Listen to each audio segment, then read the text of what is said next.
बऱ्याचदा नाडीबद्दल खूप चर्चा होते, की हं. एखादी व्यक्ती आदी नाडी, अंत्य नाडी किंवा मध्य नाडीची व्यक्ती आहे आणि त्यांच्यावरून पण त्यांचे स्वभाव, त्यांचं आरोग्य बघितलं जातं. कारण अगदी आयुर्वेदामध्ये सुद्धा नाडी बघूनच तुमचं आरोग्य बघितलं जातं.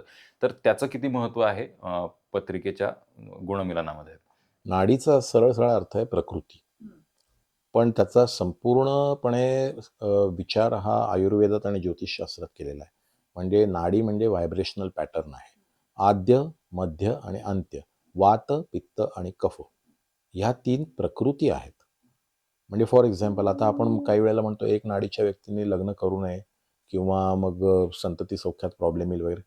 तर त्याच्यात आहे काय नेमकं? नाडी म्हणजे त्याचा खरं पाहिला अर्थार्थी तर प्रजनन क्षमतेशी त्याचा संबंध आहे. त्याचा संबंध संतती सौख्याशी नाहीये. म्हणजे काय होतं समजा आद्य नाडीच्या व्यक्तीने आद्य नाडीच्या व्यक्तीशी लग्न केले.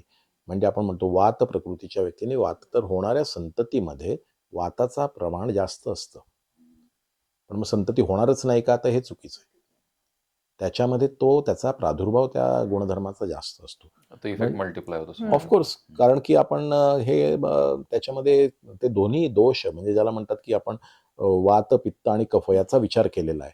दोन्ही वातदोषाचे एकत्र आले तर वाताचं प्रमाण अर्थातच संततीमध्ये जास्त राहणार आहे. म्हणून त्याला सगळ्यात जास्त आणि 8 गुण दिलेले आहेत. आता कित्येक वेळेला असं म्हणतात, की एक नाडी आहे म्हणून लग्न करू नये सरसकट. तुम्हाला ॲपमध्ये दिसलं तर तसं नाहीये. जरी एक नाडी असेल आणि नक्षत्र भिन्न असतील किंवा चरण भिन्न असतील, तर विवाह करायला काही एक हरकत नाही.